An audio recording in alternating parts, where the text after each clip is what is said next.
Shalom saudara yang terkasih, bersyukur hari ini kita boleh bersama-sama mengikuti AMD. Saya berdoa di weekend kali ini kita terus bersuka cita karena kita sama-sama merasakan ada kasih Tuhan yang terus membersamai kita. Kita akan merenungkan firman Tuhan. Biarkan setiap firman yang boleh kita sama-sama renungkan boleh menjadi kekuatan yang baru bagi kehidupan kita, boleh menjadi sesuatu yang membuat iman kita tambah kuat di dalam Tuhan. Kita melangkah di dalam terang kasih Tuhan.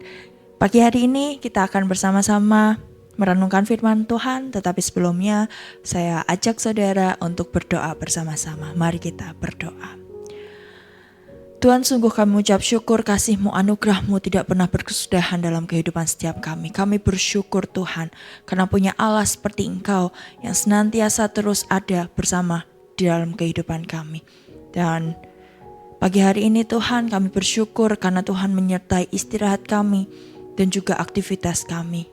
Kalau sebentar kami merenungkan firman-Mu, kami rindu untuk firman-Mu itu yang menjadi pelita bagi kehidupan kami, menguatkan hidup kami, sehingga firman itu tidak berlalu begitu saja, tapi boleh tertanam di dalam hati kami.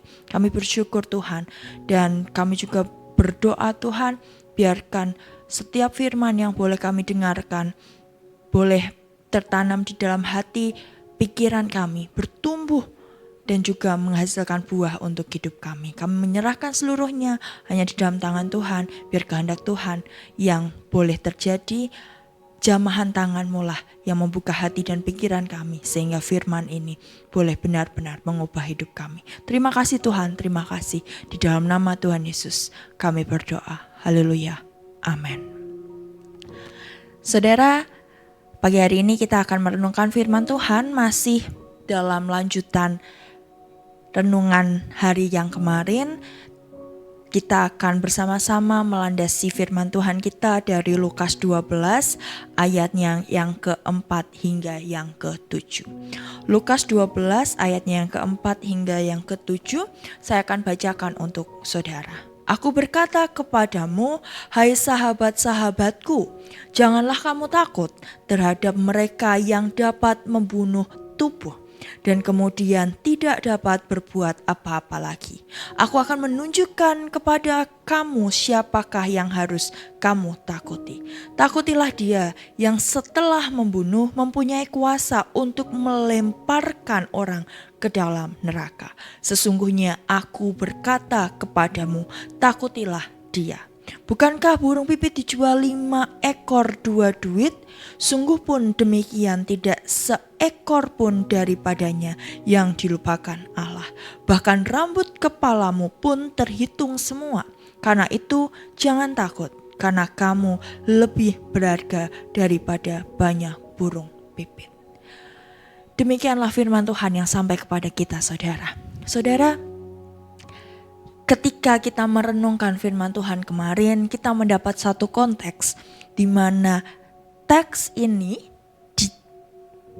dibicarakan oleh Yesus kepada orang-orang banyak yang merupakan murid-murid yang mau belajar kepada Yesus, dengan konteks di mana Yesus setelah diundang makan oleh orang-orang Farisi.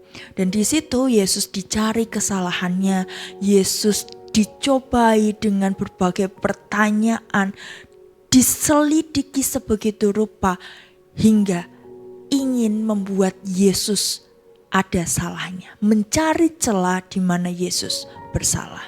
Dan bukan hanya di situ saja saudara, tapi orang-orang Farisi juga melakukan banyak hal lain. Salah satunya adalah menyebarkan berita-berita yang tidak benar akan Yesus.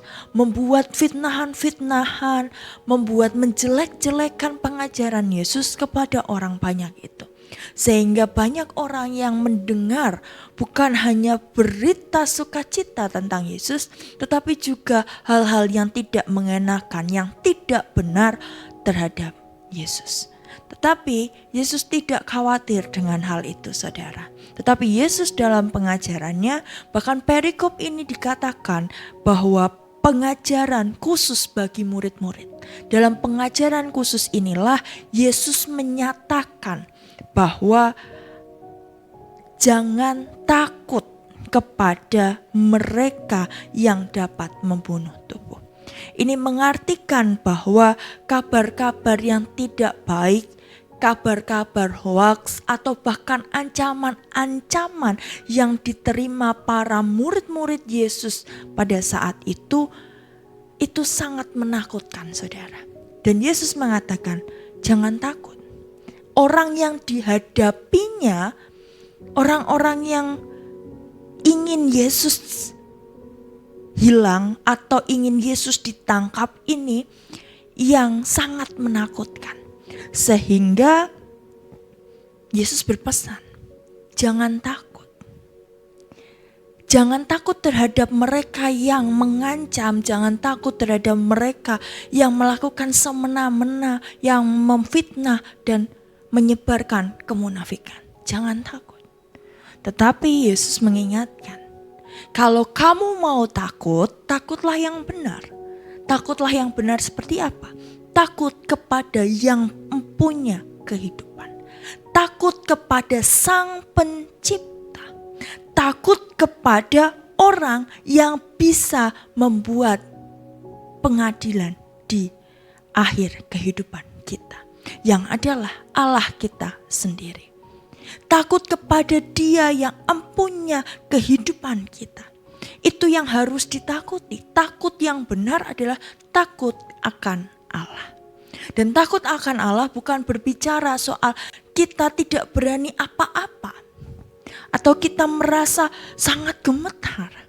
Tetapi takut akan Allah berbicara soal bagaimana kita taat dan tunduk akan apa yang Tuhan mau dalam kehidupan setiap kita. Dan itu yang Yesus katakan.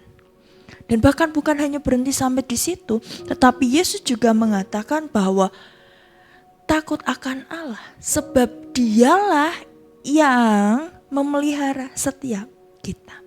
Yesus mencontohkan dengan contoh yang sangat luar biasa, yaitu burung pipit. Mengapa dia dijual 5 ekor 2 duit? Apa maksudnya Yesus mengatakan ini? Ini mengartikan bahwa burung yang sangat murah pun Tuhan pelihara.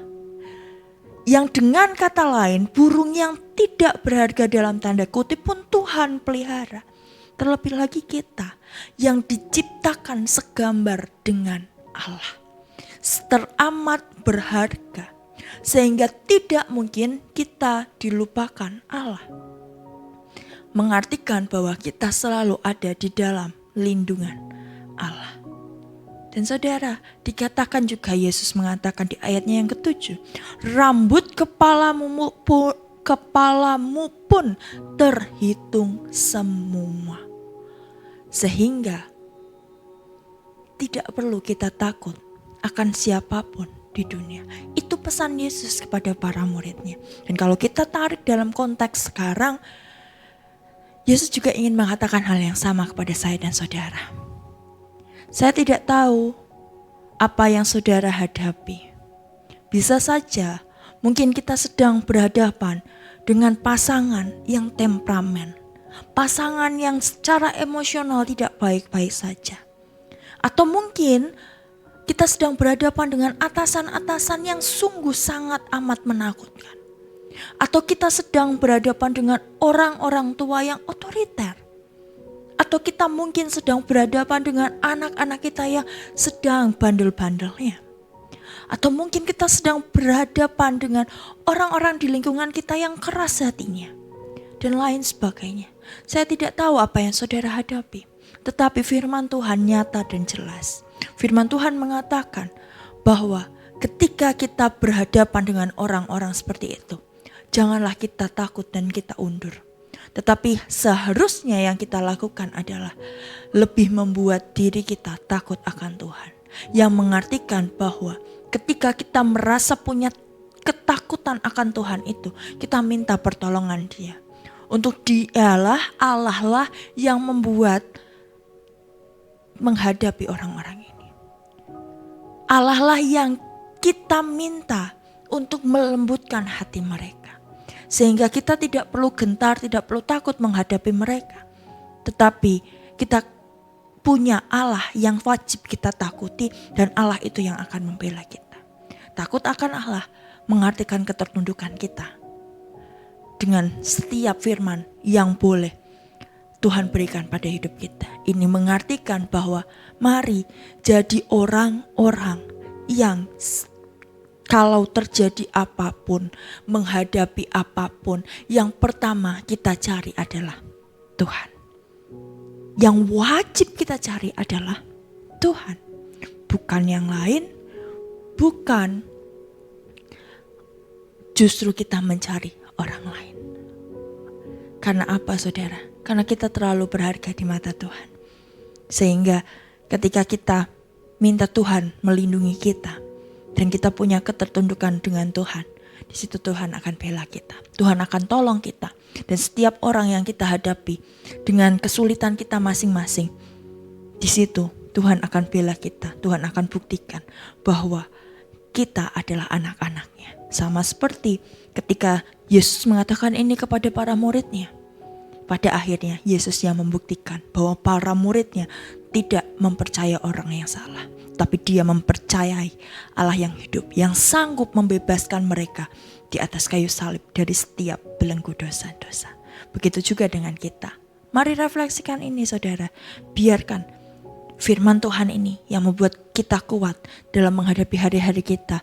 Kita bisa menjalani hari-hari kita dengan penuh sukacita karena ada Tuhan yang beserta dengan kita. Kita akan akhiri AMD kita pada pagi hari ini dengan berdoa. Mari kita berdoa. Tuhan, sungguh kami mengucap syukur, kami bersyukur Tuhan. Kenapa kami punya Allah seperti Engkau. Allah yang tidak pernah meninggalkan kami. Allah yang selalu membela kami.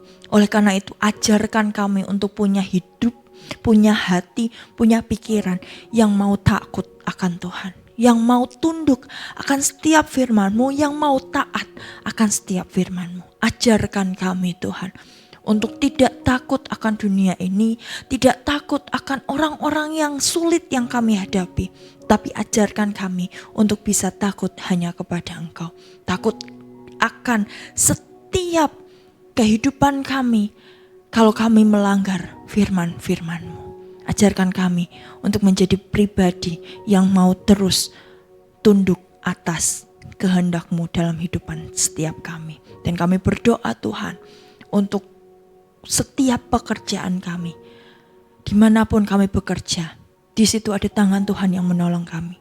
Sehingga ketika kami mengerjakan sesuatu, Tuhan yang buat berhasil. Tuhan berkati setiap kami, Tuhan yang campur tangan di dalam kehidupan kami, baik pekerjaan kami, rumah tangga kami, atau apapun yang boleh kami sama-sama kerjakan hari ini. Karena kami percaya ketika kami mengerjakannya bersama Tuhan, di situ kami memperoleh sukacita dan damai sejahtera. Kami juga berdoa untuk gereja-Mu di tempat ini, Engkau berkati, biarkan rahmat Tuhan sajalah yang terus turun atas gereja-Mu di tempat ini. Begitu juga dengan bangsa kami Indonesia, kami mau menyerahkan seluruhnya di dalam tangan Tuhan. Biar kehendak Tuhan sajalah yang terjadi atas bangsa kami Indonesia. Tuhan lindungi dan Tuhan sertai. Terima kasih Tuhan, terima kasih. Jadilah kehendak-Mu atas hidup setiap kami. Dan biarkan kami menjadi pribadi-pribadi yang terus mau melihat ada kemuliaan Tuhan yang dinyatakan dalam hidup kami. Di dalam nama Tuhan Yesus, kasih karunia, anugerah dan damai sejahtera terus menyertai kita dari dulu, sekarang hingga selama-lamanya. Haleluya. Amin. Saudara, hari ini kita boleh bersama-sama merenungkan, mari kita percaya bila Allah ada di pihak kita, kita akan memperoleh kemenangan. Bila Allah ada di dekat kita, di pihak kita, di dalam kita, maka tidak ada seorang pun yang dapat menjatuhkan kita, karena Tuhan yang bela. Oleh karena itu, terus takutlah akan Tuhan, tunduklah atas setiap firman-Nya. Selamat beraktivitas di weekend ini. Saya berdoa saudara dipenuhi dengan sukacita sehingga besok pagi di jam 8 pagi dan di jam 11 siang untuk ibadah 2 kita bisa bersama-sama ke gereja, bersekutu di dalam Tuhan, bersama-sama. Tuhan memberkati saudara, you are blessed.